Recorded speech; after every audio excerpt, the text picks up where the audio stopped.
What's up, you guys? We are live and we are back in effect with the Dream Team. We are back for a review, recap, give our first thoughts on season Sweet 16 of the Real Housewives of Atlanta. And I'm here with Kempire, King of Pop Hey. Culture, and Grace Report. Hey guys. So how are y'all doing? What were your first thoughts on the episode? We'll start with first thoughts and then we'll get into your rating of the episode. Ladies first. Well, thank you. I'm excited about the new direction that we're heading in.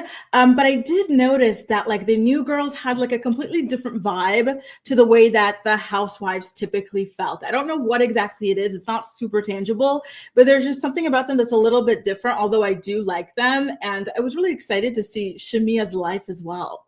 Yes. I feel like Shamea might be saving the show.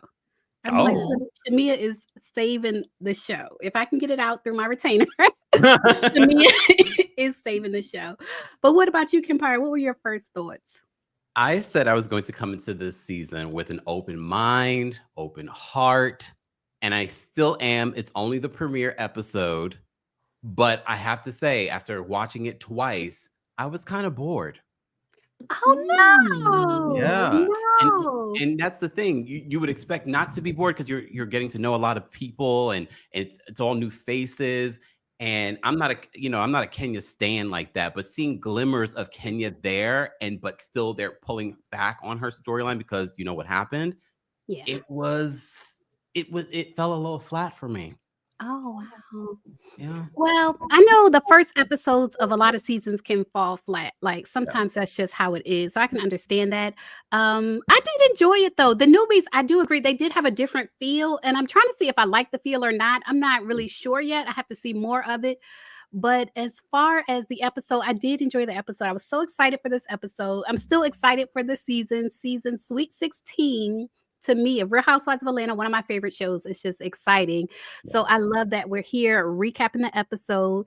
And I want to shout out everybody who is in the chat. Shout out Allie, Stephanie, good morning. And shout out to the morning crew who came over from Grace Report's what do you call it? The morning report? The morning report. I'm so sorry, you guys. You guys had a time change in your neck of the woods and we didn't. So I am just so lost today. I'm sorry, you guys. Yeah. We definitely have a time. And everything changed automatically. So my phone changed automatically. And I'm trying to figure out, why am I so sleepy? Like I'm waking up on time, but I'm like, I'm so sleepy. My kids are sleepy. Your and body. It has to adjust.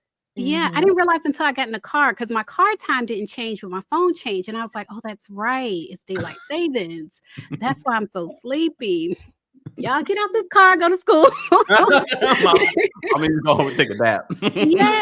Yes. I probably will take a nap after this. But shout out to y'all in the comments.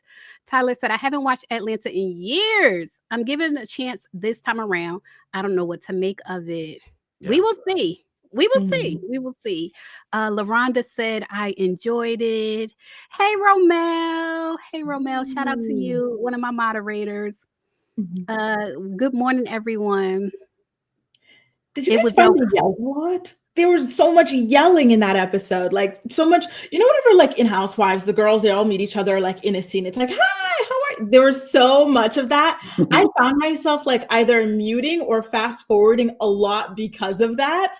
That happened to me a lot.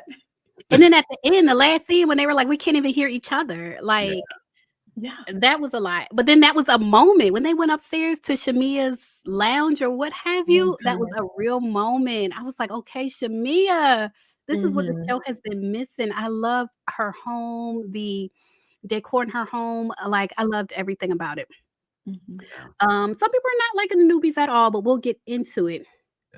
So the show started out, let's see, I did take some notes on the episode and it was a lot going on. But the show started out with Porsha, and she, was saying that her and, her daughter Pilar are still living in the marital home. One thing I didn't like, and I remember reporting on this months ago, y'all remember when Simon tried to block Porsha, not only filming in the marital home, but having her daughter's birthday party in the marital home? And then that came up again on this episode, him not wanting them to film in the marital home. What are y'all's thoughts about that? Because it's come out, obviously, he purchased the home by himself, but in the prenup, I looked up the law and everything. Shout out to ChatGPT. I had to look up the law. Like, why does Porsha keep calling this the marital home? And in the prenup, he made it marital property. That's why she's fighting so hard for his house, because he made it marital property 50-50. And even on the Breakfast Club. So she put no money into the home. She didn't help purchase the home, but she knew in that prenup, it was going to be 50-50. Okay, Porsha. Can't be mad at the hustle. You know, I'm working. I gotta make this graphic of Porsha turning. Y'all know Joanne the scammer. Yeah. Oh, I love it. Yeah. So I want to make this graphic of Porsha turning into Joanne the scammer.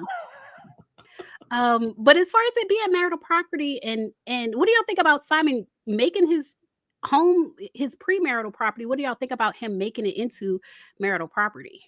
Not smart at all. Oh my good, I can't believe he did that. And he's got like 20 kids, doesn't he? He's got so many kids to look out for. Yeah, but he had to have Porsha. And this is, you know, they call women gold diggers, but really it's the man that's digging. You know what I mean? Like, he's putting out his bait, and this is how he reeled in Porsha by saying, you know, my home is your home. This home I purchased before I married you. Let's make this marital property. That's what he put in the prenup. What do you think about it? Or could it have been he was, you know, as they were figuring out their prenuptial agreement, he was delaying releasing all of the information in regards to his statements, his assets, his debts, and things like that to her before. This is why he had to delay their original weddings. And that was part of the reason. So I'm wondering, him adding that to the prenuptial agreement was her motivation for saying, okay, despite you being a little shady before this wedding, you're giving me half of the house, which is what, a $7 million home, that I will marry you. Oh Lord, it's just so, her decision-making skills are just so mind-boggling, especially because she does have a child involved. She didn't know this guy. Yeah. Apparently she always had suspicions about him already, and she still went through with this. Not smart at all. And she already had a beautiful home too. It's not like, you know, she was trying to survive and this was her only chance at like lifting herself out of poverty. Like, I think she needs to start moving in a better way. I do agree with you, Kempire, that maybe that was her line of reasoning. But, you know, especially when you have a kid to worry about and you've got your own money already, and you know, you are beautiful, you still can find someone else, especially someone with like legitimate, you know, grounds to be in the US and stuff like that. Do that. Somebody like Dennis. Right. He's here legitimately. He's slinging hot dogs. You can see how he makes his money. But that's not what she wants. And I feel like what she wants in a relationship has to do a lot with her best friend, Shamea. It's almost like she's trying to live Shamea's life. Like, yeah. I've been hearing a lot about destiny swapping, how sometimes people close to you, they see what you have and they're like, you know what, that looks good. And they try to get what you have. And I did a report before about Porsha and the other, I don't remember him being married, but he was with Tamala Jones. It was like another African man, and he was a political figure in his country, and she was trying to get with him, but he already had a woman. And then now you see the same thing with her and Simon, and it looks like she's trying to duplicate what her best friend has.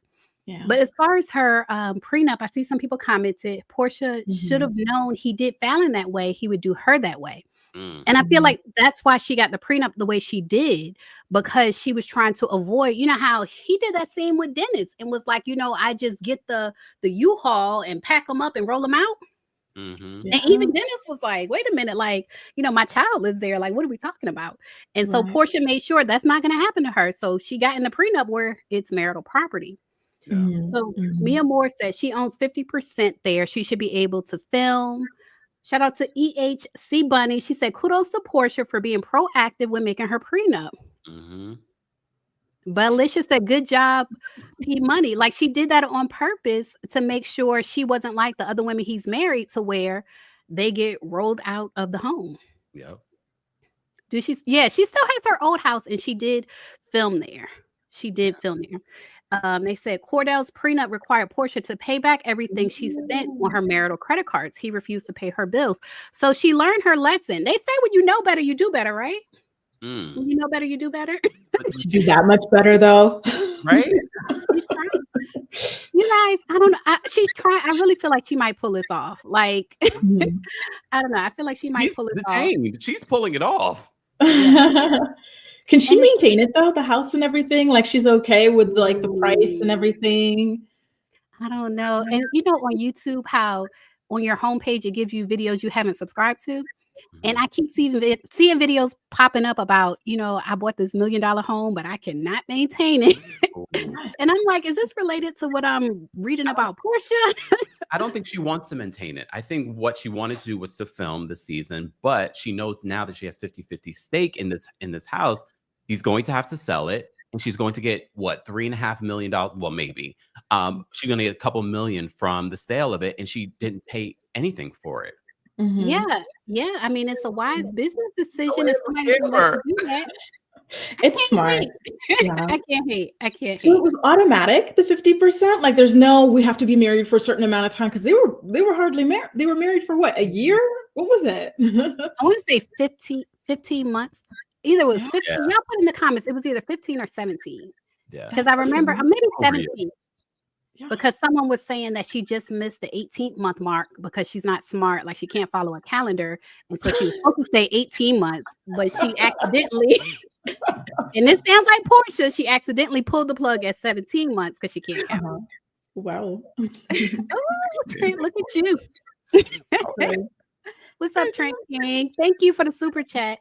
He said, can anyone, for the love of God, tell me why allowing your, I should have read this first. Why allowing your fillers to settle before taping is no longer a thing.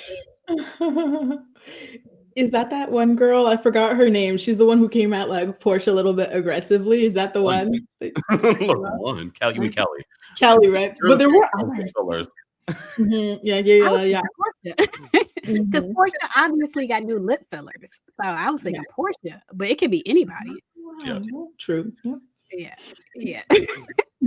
So then we go into Shamea. Like Shamea gives like her backstory, and she shows her home, which is beautiful. It's amazing. What did y'all think about Shamea's home? Had y'all seen it before? I did. I had. Well, we had seen it on the show, a part of it. We never saw the full thing. I had seen it on YouTube because there is a YouTube video that someone did maybe a couple of years ago in regards to giving you a tour of the home. So I was somewhat familiar. I didn't realize it was $9 million though. Yeah. What do you think about her dropping that price tag? That's housewives. Yeah, it was very interesting. I guess for her, she wanted to say it just to like talk about it being like the highest selling in like the neighborhood or the state or something like that. So I don't know. Listen, go ahead, girl. Do your big one. Brag. Go ahead. And I'm sure production also asked her to say it. Yeah, I think so too. They want. Probably. You know, the lap of luxury. Shamea's that girl. They do that. Yeah. Thanks so much for the super chat. You guys, this retainer is killing me. But I'm doing my best to speak through it. You sound great. Oh, thank you. So in that scene, and Porsha was not Porsha, but Shamea was describing how she met what's his name? Morton Gerald. Yeah. And she was saying how she was single and she couldn't believe he was single. But then what did y'all think about her telling that long story and them telling her, like, you know, wrap it up? It was too long. Oh, she talked so much. I fast forwarded through it. And then by the time I finished like my fast forwarding, she was talking about like blowing up his toilet. I said, girl, what is all of this? Like, this is so weird. I like her, but I didn't like that like little intro part there. Yeah. I think it's funny that the producers were telling her to hurry up when we know they can clearly edit it down. Right. So I was like, let her tell the story. Doritable answer. You know what? Let me, because I want to talk about, because I feel like the show is being centered around Shamea now. So yes, they're telling her to edit it down, like, let's just wrap this up. But at the same time, it's like they are making her like the centerpiece. Oh, yeah. Right. And so when I first saw this, I saw Porsha at the top and I saw all the connections. But then going through social media and then looking at it again, and everybody talking about actually they are making Shamea like the main peach, and everybody is connected through Shamea, and it's like a rebrand. Obviously, we can see it's a rebrand of the show, but what do y'all think about it being rebranded with Shamea actually being the centerpiece? I think someone needs to check on Porsha. Porsha. She's been jealous of this girl for ages. She even skipped out on her wedding. She's been jealous for a very, very long time. And now seeing that this is the case, and she can't even flaunt her, her own mansion and stuff as well. She must be fuming. I'm happy for Shamea, but to be honest with you guys, I don't love her. I think she's a little bit too up Porsha's behind. I will never forget her proudly as a 30-something-year-old woman, maybe even in her 40s, I don't know, bragging about being another woman's dog. She put like the emojis, her unbrushed tongue out and everything. I said, girl, get out of here. That is so weird. And she was doing it again this episode. I feel like this is not the first time I've heard you mention brushing your tongue. Oh, God. I hate serious about that. Yes. Dental hygiene, y'all. Dental hygiene. Brush your tongue, floss your teeth, maybe even the water pick. Like Kempire always talks about oral health, you guys, please. Go to the dentist. The jury is out when it comes to Shamea for me. I'm coming. This is only the first episode, so I'm coming in with an open mind. Yes, I definitely think production and the network are trying to show a real connection, because that's been the big criticism of these reality TV shows, specifically Housewives, is the fact that these folks don't know each other. There's no real connection.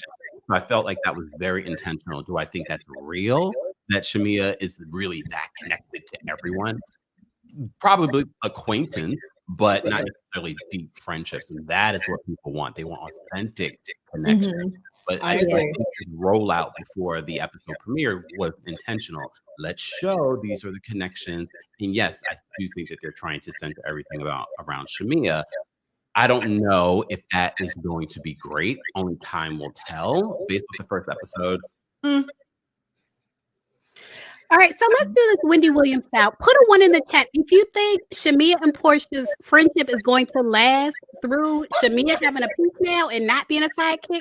Put a 1 in the chat. Put a 2 in the chat if you know this is not it. Like, it's not going to last because Porsha is too jealous of Shamea. Put a 2 in the chat. And let's see what the people think. 2s everywhere. Oh my God. But you know what? I got to tell y'all, while people are putting it in the chat, I feel like all that glitters isn't necessarily gold, because I don't know if you guys came away with the same thing, but looking at Shamea's drinking habits and patterns on this episode, to me, was particularly alarming. I think that there's something bubbling under the surface there. I don't know if you guys didn't notice it. Every single time you see her, she's talking about, let's take shots, let's drink this hard stuff. And she just keeps on going hard, like even over like a breakfast and stuff. I'm like, oh, no, something's off there. Something's off. I didn't notice that, but I will keep an eye on that. Right? Rewatch it now, Kempire, 3rd time.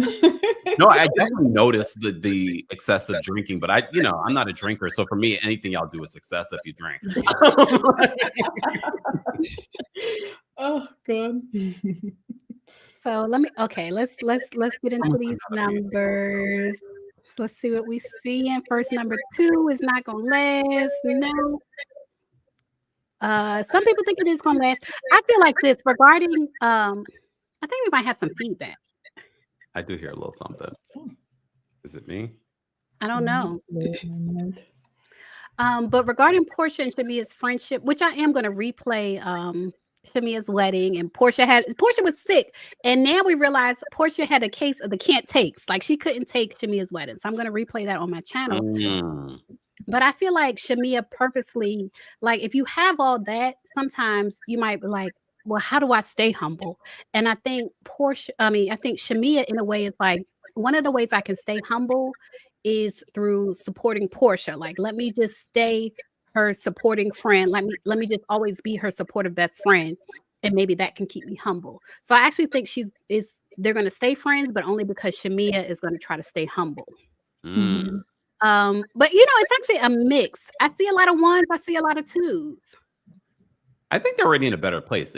We see from the preview that there is going to be an issue between them during the season. Not surprising, but it seems like right now they're in a better place just based off of the way that Porsha was talking about Shamea on Watch What Happens Live. I do think it will hurt Shamea's ego, not Shamea's ego, Porsha's ego, because it does feel like Bravo is centering everything around Shamea, and it was supposed to be centered around Porsha. However, Porsha was the one out there doing the promo trail for the season premiere. Yeah, and that's something I wanted to bring up. There was a scene in the episode where Porsha and Shamea are talking, and Shamea says that Simon texted her, and she says that he texted her congratulations, and she wrote back thank you, but it was supposed to be like the both of us. It was supposed to be like a double couple, like we both got our African multimillionaires. You know what I mean? Like it was supposed to be the both of them. So I do feel like Porsha is trying to mimic what Shamea has, and it will only last. The friendship will only last if Shamea remains humble to Porsha. That's my opinion. That's so sad, though. Who wants a friendship like that? You know, where you can't step into your shine. How do you play second fiddle to someone whose life is just in shambles while yours is looking amazing? You know, like, come on now. But I guess that's the key, because you know your life is amazing, and you know hers is, you know, going down the dump. So you're like, you know what? Like you're literally playing a role. Yeah. So we saw Drew, and the next thing we saw Drew and her kids. And we saw her playing outside with her kids, playing football on the lawn. And can I just say how much this means to kids? Like it's a simple thing, like playing outside with your kids, doing like little simple thing with your kids. Like they're so impressed. Like it just means so much to them. But we saw Kenya come over, and they discussed number one, Ralph living in the basement. Like he got banished. Come on. I love it. Come through, Kenya. So I don't like seeing Kenya minimized, but in any case, you know, she did the scene with Drew, and Drew was saying how, you know, Ralph lives in the basement. What do y'all think about Ralph living in the basement instead of moving out and getting like his own place? Because Drew hinted that he wanted to run in the streets. So why is he not running the streets? Why is he living in the basement? Wasn't he already living in the basement when they were together? I felt like he was in the son's room. He was sleeping because one of the sons had like bunk beds, and he was sleeping with the kids. Wow. Well, what is like the psychology behind it, right? Like you do hear about that all the time with like, you know, guys who are, you know, maybe cheating or whatever, or think that they can score better or whatever. They talk a big game, and then when the woman is finally over it, she says, you know what? Go ahead, go back to the streets, let them have you. And then they don't do anything. Like, is it just a threat? What is it? It's a weird situation, especially the way she described it in regards to they communicate through an app. So to me, the fact that they're communicating through an app says it got bad. Yeah, that's like my worst nightmare. Having to talk to my husband about the kids through an app, but then at the same time, I know people in that situation, and it's kind of like almost like a lifesaver. Like, well, anything he said to me is documented because it's in this app. You know what I mean? Like, I understand why people have to do it, but at the same time, it's like you never want to get to that place. You never want to have a guardian ad litem if you can help it, but sometimes you can't help it. Sometimes you can't help it. And I felt like we were missing a lot in regards to their, and probably because it's been a year and a half since they started filming. So the fact that it feels like, okay, how did we get to this place? We knew it was bad when we last saw Drew, but it must have gotten so bad that we're not going to see Ralph at all. We can only hear his voice. He's down. We're looking at the steps down to the basement, the lower level. It's like, it must have gotten really, really bad. Yeah. Here's the thing with Ralph and Drew, though. I feel like they're cut from the same cloth. There's something very inauthentic and lying about both of them that I'm just like, y'all deserve each other? Yeah. I agree. Especially with this new Dennis storyline. It's it's a little muggy. Yeah. Water seeks its level. So I also feel like in a certain way, I get what you're saying, Kempire. They are a match in a certain way because it's like they both be lying. And I feel like the basement is a good place for him because he's like a troll. Like him and Dennis are both trolls. So like a troll in the basement makes sense. Oh my Like, I was God. literally We talk about Dennis. Yes, I had a huge question to ask. Oh my God. What's the question? Well, there was that girl. She was talking about how she used to, first of all, it was kind of disturbing when she talked about how she was some sort of like a model. Brittany, she was like a model for like men's magazines while she was in high school. I said, oh, that's very creepy. And then she talked about how in this like era, grown ass Devin, or not Devin, sorry, what's his name again? Dennis? Ralph? Right. Dennis? Oh, yeah, Dennis, sorry. Dennis was coming, trying to court her with diamond necklaces. Why are you courting a high schooler? And I'm assuming he was grown at the time. Like, that got brushed under the rug, both of those I don't things. know. How old is Dennis? I don't think there's much of an age difference between him and Brittany. He probably was pretty young too. Good I don't know. question. Let me go look. How does a high schooler have money for a diamond necklace as a gift? Not even for themselves. Listen, I brought out this diamond necklace that I had. Okay. And it no. It's just to say, and it's real diamonds, but it's just to say I got this diamond necklace from Amazon for like under $200. Even though it is real diamonds, it's just so much metal. I don't know if y'all can see closely. It's so much metal and the diamonds are so small. So I kind of felt like, okay, maybe it was like a $200 diamond necklace, like real diamonds, but it's not, the type of diamond necklace that you really want. You know what I mean? That's what I was thinking. What she was wearing at the time. But you know what? And since we're talking about that scene, I also want to talk about what she was setting up. Because in that scene, she was saying, I used to take pictures like for men's magazines when I was in high school. So it's almost like she's saying that the picture that Kenya showed of her at her event, it's almost like she's trying to say I was a teenager. Did y'all get that? She was trying to say that's the big issue with the picture. Yeah. I don't know if she was trying to say I was under 18, but it was like she was trying to say I was a teenager in that picture that Kenya showed. I kind of took that as her letting us know that before whatever she's into now with the insurance and things like that, that she had a sordid past in regards to, the music, like a video vixen. And what that sometimes entailed for some of them. So that's how I kind of took it, like, okay, so, Brittany's already being open about, yeah, I've had a past in regards to that world. Yeah, I didn't even think about the angle that you were talking about, Layla, because I was of the same belief as Kempire, like, oh, like she had this past, or maybe she's even bragging like she's always been, beautiful or something like that. I didn't think of it as much more than that, but it's very interesting to see it from this angle now. Yeah, I immediately thought, and I was like, when was this filmed? Like, was this little scene filmed after the whole issue with Kenya?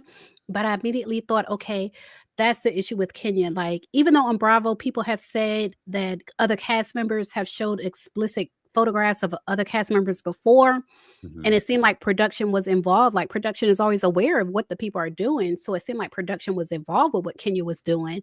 But I was like, oh, this is why Kenya is not on the show anymore. This girl is saying, I don't know if it's true or not, but it seemed like she's implying that I was a teenager in these pictures that she showed. I immediately thought that. Yeah, but let me get to some of these super chats. I appreciate y'all commenting and sending super chats. Kim Coley said Shamea is definitely too up Porsha's butt. You never want to be of anybody, Porsha, anybody, Porsha, Shamea's butt. Like, you never want to find yourself there. Someone else said, sorry. I'm just saying. I'm just saying. Kim Coley said Porsha didn't even take up, with Phaedra. Because that infamous scene where Phaedra was saying that Candy and Todd, like they were saying that Shamea was a person. Remember, Phaedra was doing like that. Like, it was a conversation about Shamea. Yeah. And Porsha didn't take up for Shamea. And Porsha would have lost me there. But like I said, I feel like Shamea tries to stay humble, and her way of staying humble is staying up Porsha's behind. Said Britt is Mia. Look at the surgeries, not the surgery. We just talked about the filler. I almost, her voice, like, I'm trying to get used to the new girls, but her voice to me sounds so nasally, and it sounds like, I don't know, it just sounds like there's a couple of them, Britt's voice and Kelly's voice. Yeah, and Porsche. but we're used to Porsha. Yeah. Yeah, it was a lot going on there. Yes. Well, I haven't gone live in a year, but shout out to the Dream Team. Thank y'all for joining me on this live. I haven't gone live in a year. I actually, most of the time on my channel, like I don't come on camera, or I used to not come on camera, but now I have to because of YouTube. But yeah, I haven't been live on my own channel in a year. So this is a first. This is a first in a long time.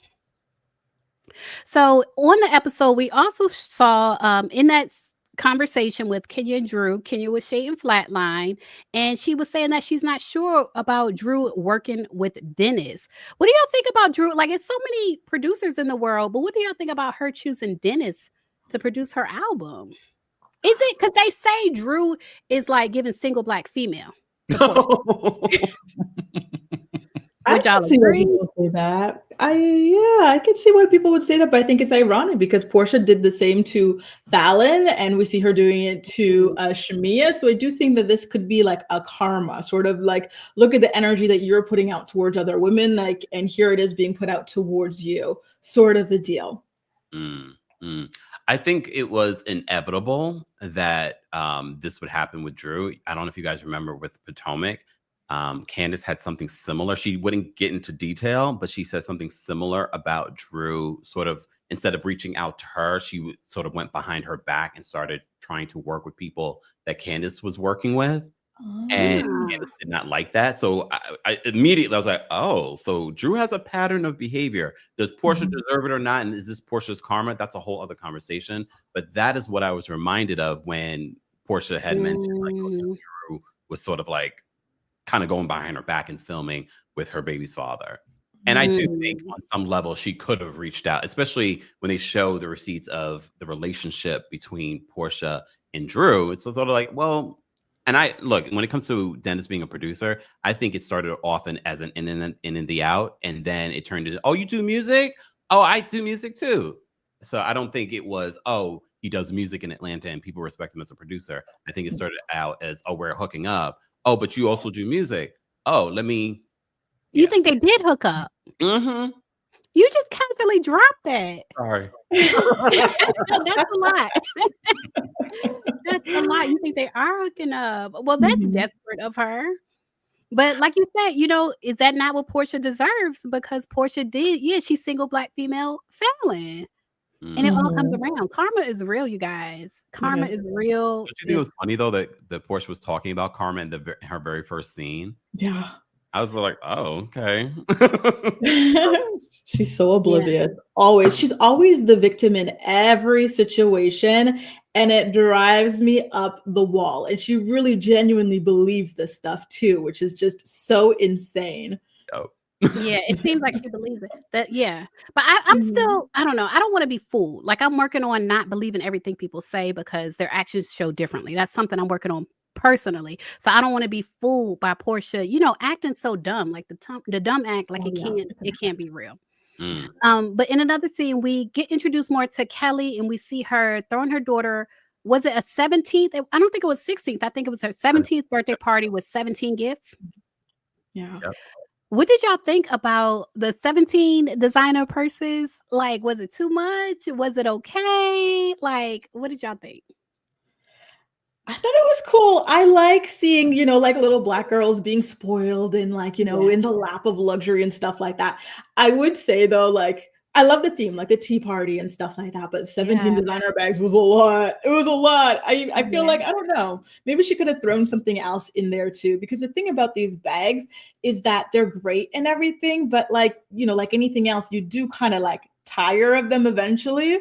So to have them all at once and stuff, I don't know. I think it would have been nice to maybe add something else as well. I don't know what exactly. It's up to her. She knows her daughter's interest better than I do, but it would have been cool to see something else like thrown in there as well. I did, because I rewatched the episode this morning because I was thinking the same thing. I was like, I hope it wasn't all just 17 bags. No, there were some other small items that maybe they're wallets for the bags. I don't know, but there were some other items. Here's the thing. I saw Porsha on Watch What Happens Live says she should have gotten her like land or something. the good thing about some of these luxury goods is that you can resell them and sometimes make more money than was paid for them. So I'm not too mad at Kelly for doing that. And knowing that her daughter is a Taurus like me, we do like the finer things in life. Okay, I know that's right. I wish I knew Kelly's net worth. I couldn't really judge because I don't know like her net worth to determine if this is, you know, a lot for her or not. But I feel like it's okay to give your daughter like nice things, you know, if she likes bags or whatever. But there is something to be said about like if I were to give my daughter nice bags instead of 17 designer bags, like there are certain designer bags like you can sell a Chanel bag back and get the value, and sometimes you can get more. So it's certain designers, instead of going for the quantity, I would go for the quality. Like it would have to be either Chanel or a brand that has a resale value to where it holds the value, because some of those brands, like I felt it was kind of like throwaway. You know what I mean? Like, you know, she's going to get tired of this purse. She's going to put it in her closet. And y'all see Kim Zolciak, you know, selling her daughter's purses. You know what I mean? Like, if you're going to invest in purse, it has to be certain brands. I agree. And, you know, I actually also thought, like, you know, what you were mentioning earlier, Layla, which is that children appreciate experiences so much. So I thought maybe even some mother-daughter spa day, a little vacation together, just something to do with her as well would have been sweet. Yeah. My daughter is turning 11 in April. And why did she tell me? I said, let's go get manicures and pedicures. And why did she say no? Like, she was like, oh, I don't think I want a pedicure. Like, she literally turned me down. So I can understand, like, you have to go with their interests. Yes. Even though if all your life you've dreamed of getting manis and pedis with your daughter, when your daughter, you know, comes to fruition and she doesn't like manis and petties, I can get, you know, trying to go with what they like. So if the girl likes purses, you know, that's why she was giving her purses. And in all fairness to Kelly, for all we know, she probably does all of those things. And just for the birthday, it was the 17 gifts. So we know she does buy her kids property or land or whatever, or takes them on vacation. But maybe she's wealthy enough to do both. Right. Right. Okay. So another thing we see about Kelly is her being the one to call Porsha out for basically for taking that lady's husband. That's the way she phrased it. Like, you took that lady's husband. And Porsha has said in interviews, oh, Kelly just wanted a moment. She's a newbie. She wanted a moment. What do y'all think about Kelly being the one to call her out for taking Simon from Fallon? You know what? I thought it would have been better if it happened a little bit later, because I think just starting off like that was a bit, you know, like you don't know her yet. It's giving, I read the blogs and I'm just here to try to be like the people's voice or whatever. I think maybe have an organic kind of thing to feel her out and see what all that's about, and then maybe have a discussion about it later. Or, you know, because she did say that it is a sort of like trauma for her, infidelity, say like, hey, like I've dealt with infidelity. And so when I saw the stuff that was transpiring in your situation, that triggered me. Like in a better way, I think she could have handled it. Yeah. I mean, she could have handled it in a better way. However, Porsha Peach Juice Williams sometimes go badia, allegedly. Sometimes. Really thought, I'm going to do what I did, do that dirty work, leave the show for 3 years, and no one's going to bring it up when I come back 3 years later. She swore up and down that everyone thought Kenya was going to be like, oh, Kenya's going to get her next season. And then she ended up not coming back. And we all speculated. The reason why she probably is not going to come back is that she did not want to answer for her crimes. Okay. And the fact that Kelly could have probably waited, but you know what? I can appreciate Kelly's like, I'm not going to wait. Girl, why'd you take that man? And again, she could be triggered because based on what she talked about, maybe she had been cheated on by her soon-to-be ex-husband at the time. So I'm not mad at it. Yes, I know a lot of the Porsha fans, the Peach Juice fans are going to be like, oh, she's so thirsty. No, Kelly, yes, ask the questions. They're not going to let Kenya speak. You ask the questions, Kelly. Yes, questions that need answers. Just saying. Yes. Looking at the comments, it looks like people are team Kelly. Kelly said what everyone is thinking. I mean, Kelly said what we were all thinking. Okay, this person said too much. So it's kind of a mix. Okay, let's come in with like what she said. Just like in the National Geographic, where the lions or the tigers, they're creeping on their prey. They don't just jump out of the gate. I think she should have built the foundation because, at this point, Porsha just shut it down. I don't want to talk to you, kind of a thing. But like, if there was like, you know what I mean? Like a good moment where she couldn't escape or whatever, like I want this confrontation, I wanted more. I wish she could have like had more out of it, but it was too soon. But what if literally, remember, Kelly's going through a divorce. She's about to finalize her work. What if that was like the situation that just went down? Maybe she is a woman scorned. She's just been cheated on. That woman looks like Porsha. For all we know, that could be her reaction. So any cheater that she meets, she's going to be like, you're a cheater. Yeah. Bringing it up. Yeah, I mean, it could be a trigger for her. It could be a trigger, but I do think it was more about the show. Like, let me secure my peach. You know what I mean? Let me make sure I make a splash. People in the comments are here for it. How did you guys feel about her friend Brittany sort of like being like, she's being a little bit too much right now. Like, I swear she's a good person. She was shook. She was scared. Britt, I have so many thoughts about Brittany, and all my thoughts they revolve around her getting Kenya kicked off the show. So I feel like I can't even judge Brittany without thinking about what happened between her and Kenya. You know what I mean? Like, I look at everything through that lens of her getting Kenya kicked off the show. And now when you see them do interviews and people ask them like, who do you not want on the show, or who, I don't know, different questions like that, they're all saying like Britt. Even Kelly apparently is not cool with Britt. Kempire, what you got going on? I'm going with the one fabulous. Oh. Are you Team Twirl? We got two Team Twirlers here. No, if you saw my reports on the whole situation, I'm not Team Twirl. Team Twirl don't like me, which is okay. But watching this premiere episode and seeing Kenya there, I'm just sort of like, she's there. If she wasn't there, I probably would feel differently about the energy of the episode. But she's there, and it's sort of like, and she's giving us those little Kenya-isms, and it's like, but Kenya, we're not getting all of her. So it feels like we're being taunted with Kenya there, but at the same time, I completely understand why Kenya was, erased from, somewhat erased from the season, because allegedly, I don't think we have to say allegedly, she admitted it, that she did this at her own event. These are consequences. So I don't blame the consequences, but it just feels like, okay, she's still there and everyone else is kind of So, well, let me ask y'all this. When they had that scene when Britt and Kenya were being introduced to each other, and Kenya's asking Britt about her ring, and it seems like Britt is taking it as shade. Kenya seems a little bit confused. Like when Britt's saying, this is my new ring, Kenya's like, okay, do you have a new man? Like, do you think Kenya was trying to shade her about her ring? Or do you think Kenya was genuinely confused? Because it looks like she wears like just one rock, like an engagement ring, but not a set. I mean, I was confused too. I was sort of like, wait, is she engaged or is she married? So okay. I was a little confused because I did feel like Kenya was being Kenya. We've seen Kenya's behavior before in regards to newbies and sort of like hazing them or giving them sort of, she's a little standoffish with them because she doesn't know them yet. So I definitely felt like Kenya was being Kenya. But I also was a little confused. I was like, wait, is she engaged or is she? And I guess, some people just wear their engagement ring and not a wedding band. But I also was confused. I was like, are they engaged? Are they? But yeah. But sometimes if the rock is too much, you know what I mean? I know that life. Okay, rock. Too much, rock.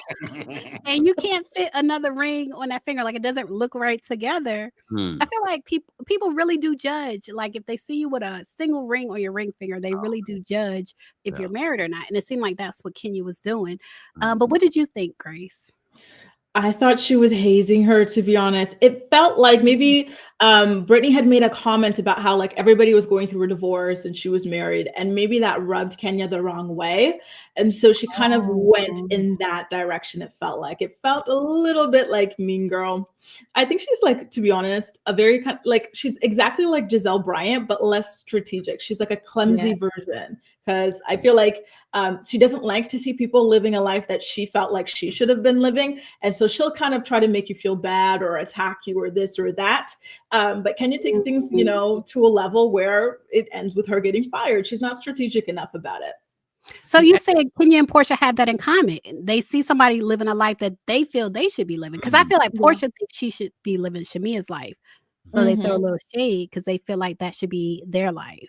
Exactly. Porsha's like that with Shamea, and I saw hints of that with Kenya and Brittany. There was a weird energy, and we have to also keep in mind that sometimes what we're seeing is not in chronological order, because it felt like Kenya had already met Britt, because she was already giving her a interesting standoffish energy, but I felt like she was a little warmer to Kelly. So sort of like, did you guys film? Were you guys already talking about each other, or were the streets talking about each other? So it felt weird for her to give her any sort of, and it was already like a weird energy between the two of them. But maybe it's weird if you feel like, okay, I'm an OG on this show. Even though Kenya is not first season, she's still kind of like an OG on this show. And you know that it's basically a rebrand. Like what we're talking about this whole season 16 it's a soft reboot of the show with new ladies and some of the older women that have been on the show. But if you feel like, okay, this is a newbie, and I do agree that it's kind of like hazing or whatever. So her approach might have been like, I heard this girl's going to have a peach. Whereas in the past, girls were auditioning for a peach on the show. So it's like, I'm filming with this girl. She may or may not get a peach. Let's see how this goes. I felt like Kenya came in with the energy like, oh, is this a new peach? Well, let's talk, you know? Yeah. And I kind of felt like she was a little bit confused by her ring situation. Yeah. You know? I was confused too. I literally was like, wait. Because again, I've seen women where they're just wear their engagement ring, but that's not the norm. The norm is that you see usually the engagement ring, the band, or just the band. So I was sort of like, oh, okay, I can understand the question. For me, it was more so the initial energy, because I felt like the Britt and Kenya's energy both felt like it was off. Britt even tried to like diffuse the situation later inside the house. She said, hey, like, you know, like give me a hug, like let's kind of like reset this. I saw you greet other people in a certain way, but with me it wasn't like that. And Kenya was still kind of being cold and like Kenya like. So to me, that's what showed me that it was intentional. She was asking shady questions, and like Brittany had answered it, but she just kept on digging in a way to try and make it look a little off. And she seemed like she was okay though with like Kelly and even Angela when Angela came over. So that's why I felt like I noticed the difference. The other girls are divorced, aren't they? Oh damn! No, not Angela. Angela isn't divorced. Angela's married to Charles Oakley. In case you didn't. Oh Lord, yeah. I'm married to Charles Oakley. Okay, take a sip every time she says it.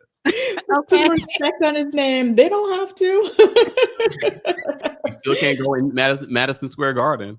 Yeah. I'm not a fan. Angela Oakley, like her glue was slipping. I'm not a fan of her ever since. And I was looking forward to seeing Angela Oakley on the show, because I have a thing about them getting rid of the older housewives. Like when it has to do with Nene and some of the other shows like Orange County and things like that, when they get rid of some of the OGs, I kind of feel like it's these older men, these older executives at Bravo, that they do the same thing with their wives sometimes. Like if she gets too old, like let me change her out and get a younger one. Yep. And so I feel like the rebrand for a lot of these shows has to do with youth.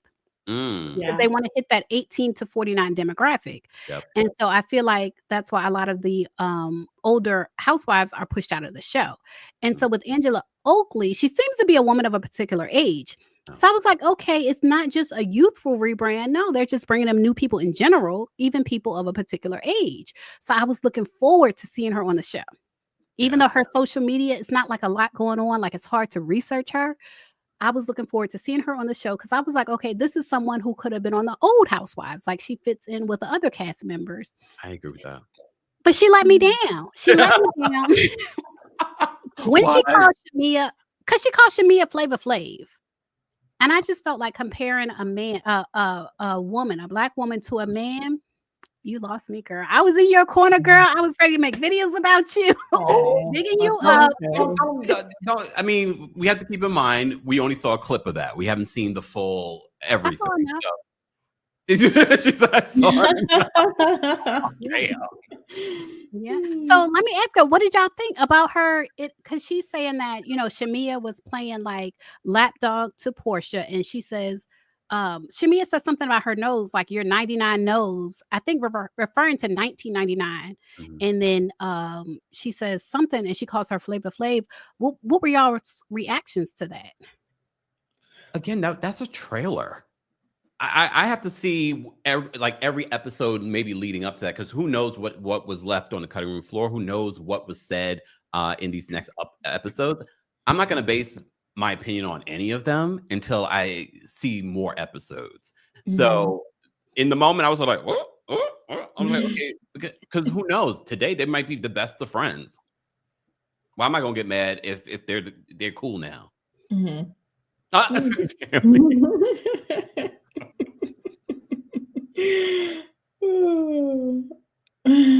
What did you think, Grace? You know what? I do see Kempire's point for sure, because there have been many times where moments are hyped up very heavily in the trailer and then they happen and you're kind of like, really? Like, it's kind of like a nothing burger that they overly hyped up. Sometimes they don't even play the moment altogether. Yeah.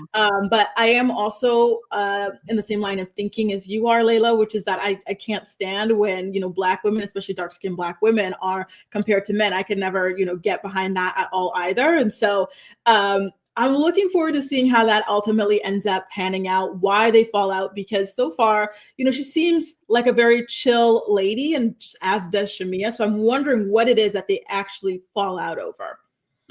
Yeah, we'll see. This person said, they show it. Yeah. Please. Yeah, if they show it, which I hope they do. Don't let us down, Bravo. Do not let us down. This is Sweet 16. You got to give us what we want. Give us our 17 persons. Like, do not let us down. But they said Andy said Angela is a slow burn. Maybe she's a slow burn. I'll let it rock. He said he kind of reminds him of Sheree. I was like, Is that a good thing? Is that good? I mean, look, let's not take away. Yes, the last couple of seasons of Sheree have been lackluster, but over the years, Sheree is such an integral part of the history of RHOA. So I'm never going to take that away from her. So it made me wonder, like, okay, let me watch. But like you said, Layla, what I did like about Angela in comparison to what we're getting with these other newbies in this new season of RHOA, I did feel like a maturity that I can appreciate from her. But we shall see. Yeah, the jury is still out. Yeah, it's still out. I'm not sure about you, Angela. If you're watching, girl, you got to show me something different. So on a scale of 1 to 10, how would y'all rate the season premiere? For me, it would be like a 6, 7 or something like that. It was okay. It's like Candace describes the intercourse with her husband, just decent. It wasn't bad. It wasn't great, just decent. She said that? Yeah. She said that at the reunion.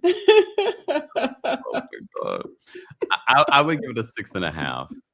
I thought about this yesterday. I was like, okay, if I had to rate this episode, I would give it. It wasn't, in which I think a 6.5 is actually being generous on my part. But yeah, like a 6.5. What about you, Layla? I enjoyed it. I would give it like a 9.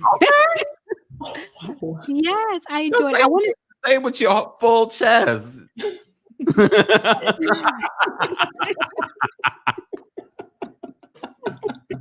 I would give it a 9. But I feel like Shamea saved the show, and I meant to change my title of this video. Like, is Shamea saving Real Housewives of Atlanta? Because I feel like when we watch the Housewives, it's supposed to be luxury, it's supposed to be aspirational, like give us something to dream about. You know what I mean? Like, can I get a house like that?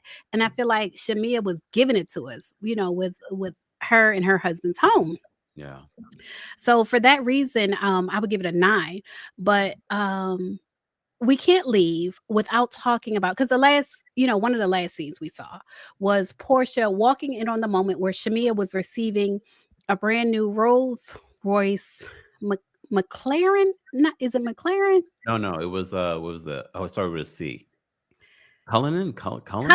Yes, Cullinan. Thank you. I don't even know the names of these type of cars. But apparently Cullinan is like top of the line Rolls Royce. And that's what Gerald was given to his wife for her birthday. She didn't even get a birthday last year, which I totally understand. Like, when you have things going on with your kids and then your birthday comes and it's like, you don't really get to celebrate. So I understood based on his income, I understood him giving her that huge of a gift. But what did y'all think about Porsha kind of like jumping in that moment and kind of like doing a lot in Shamea's moment? Did she take over the team? Was it okay? Like, what were y'all? Yes, and yes, and yes. First of all, the fact that she shows up and she sees everyone looking and she still decides to make it her moment, but not even just that part. It's when she says hello to Shamea and then she goes around in front of the camera, in front of the car, and it's like, yeah.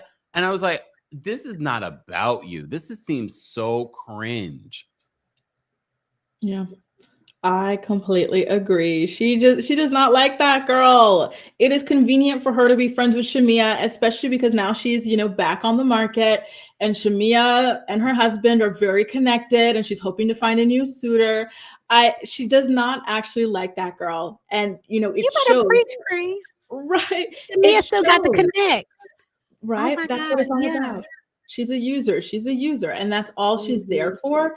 And it was so sad to see like no shame whatsoever on her part. Like, no, like, oh my God, let me get to the side. Let me get to this. Like, anytime Shamea has a big moment, Portia's going to find a way to diminish it for her. And it's not cool. I did see quite a few people blame production. Oh, low production's trying to make it seem like Porsha and Shamea are competing and things like that. I was like, y'all got to stop blaming production and start looking at the people. Yeah, it's real. I do think it's real.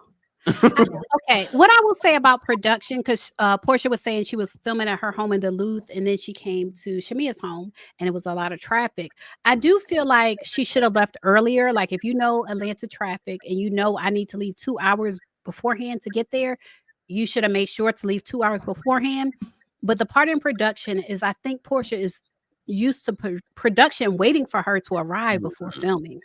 So I think she could have been at her best friend's house getting dressed. Yeah, why not film that scene? It's enough room. Like, yeah, she could have been there, but she wasn't. She was at her old home. And I feel like production is setting them up for a clash. That's what I'll say about production. Like, they purposely didn't wait for Porsha because they're always in communication. And they probably heard, okay, Portia's like 30 minutes away. Let's go ahead and get started. And then when Porsha arrives, it's going to be a moment. So when Porsha, in her interview, like on the Breakfast Club, she was saying she just walked in and she was so excited. And there is another man who seems like random, but I think he was the one presenting the car. Like, I think Porsha was caught up in the moment a little bit, but I think Porsha is also used to being the star. You know what I mean? So she didn't see it as Shamea's singular moment. Like, she has to get used to that. And I'll say this, because I've seen not production, more so on the network side, because I know people love to say production. A lot of times it's not even production, it's the network. Please understand that they're going to do, Porsha, if you watch this, I know I'm blocked, but you didn't block Layla. At one point she did block me, but okay. This was years ago when she was married to Cordell. She blocked me. Lord. Guys, I'm blocked too. Yeah, blocked by Porsha t-shirt. Here's the thing. I too. I need a t-shirt. I too was blocked by Porsha. I wouldn't be surprised though at the network level. And Shamea, I'm sure you'll see this too. They are going to pit you guys against each other. They're going to make Shamea feel like she is the next Nene. There are going to be little things that they do behind the scenes that we will never see. They're going to make it like, oh, Shamea is the one. Like, and they're going to put her in places and give her things that she's used to getting. And watch, they're going to cultivate that tension between the two of them. I love that. Give Shamea a shuttle to the reunion. Make Porsha take the bus.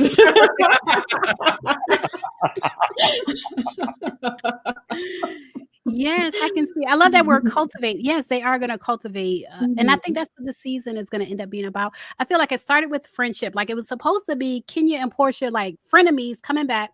Just like on RHOP, you have frenemies, Giselle and Karen. Like, frenemies make for good TV. And I feel like Kenya and Porsha were supposed to be frenemies. They couldn't get that because Kenya is no longer on the show, Shout out to Britt Edie and her teenage, teenage angst. But I do feel like they're definitely putting them against each other. And it's going to be interesting to watch. It's definitely going to be interesting to watch. Shout out to J.I. who said, Kelly, lucky she didn't meet the old Porsha that would have beat the filler. out of her face. Shout out to the new Porsha. Is there a new Porsha though? She said it in her interview. She keeps saying the old Porsha would have done this, but I'm a new Porsha. She say a lot. Okay. Porsha lying. Well, I want to thank you guys for joining me. I appreciate y'all so much. You know, and this whole Real Housewives thing is like escapism TV. So I appreciate y'all joining me and talking about the Real Housewives of Atlanta. I appreciate you all in the comment section for joining us today in our recap and review of the first episode of season Sweet 16 of the Real Housewives of Atlanta. Char J said, did y'all see Watch What Happens Live? But Porsha said to ask half the about sleeping with him. Oh, Lord. Thoughts? I heard about it. I haven't seen it yet. I usually listen to the Watch What Happens Live podcast. And so I am looking forward to hearing that. But you know what? Candy told her he was for the streets. She knew he had like all of these women's names tattooed on him. So don't come crying now. Dennis is such a troll. Yeah. I knew he was a troll before, but the fact to see him now being active in the comments section, it's giving Peter Thomas, it's giving thirsty. It's like, sir, if you were the serial entrepreneur, go serial entrepreneur. But it's probably one of those, you know, Atlanta, y'all know what I'm talking about in regards to some of those folks that are, yes, they have businesses and things like that, but they want fame. So here we are. Mm-hmm. Here we are. And thank y'all again for joining me. Everyone, to y'all and everyone in the chat, thanks for joining us for our recap and review of the Real Housewives of Atlanta. Shout out to our friends to the show, Kempire. Follow Kempire at the Kempire. And on YouTube, just search in Kempire. I'm sure y'all are probably already following both of them, Kempire and Grace Report. And y'all tell us, what do you have coming up next on your channels or just in general? Ladies first. Thank you. So on my channel, I'm really focused on my morning report. So shout out to my co-reporters who are always with me on the morning report. We go live every single weekday morning at 10 a.m. Eastern Standard Time to talk about the day's hottest topics. But today, because of the time change and the mix up with that, we're going to be going live 6 p.m. my time, which I believe is, 11 a.m. you guys' time? What time is it for you guys right now, Eastern? Well, right now it's 12:11. Yeah. Oh, I'm so lost today. Take a look. Are you going live right after this? Yeah, it should be at 6 p.m. So yeah. In 50 minutes, you guys. After this, I'll be live. 50 minutes. So I can't live abroad. I'll be like, what time is it in the States? So is that like 6:30 your time? I just want to get clarity. Is that 6:30 your time?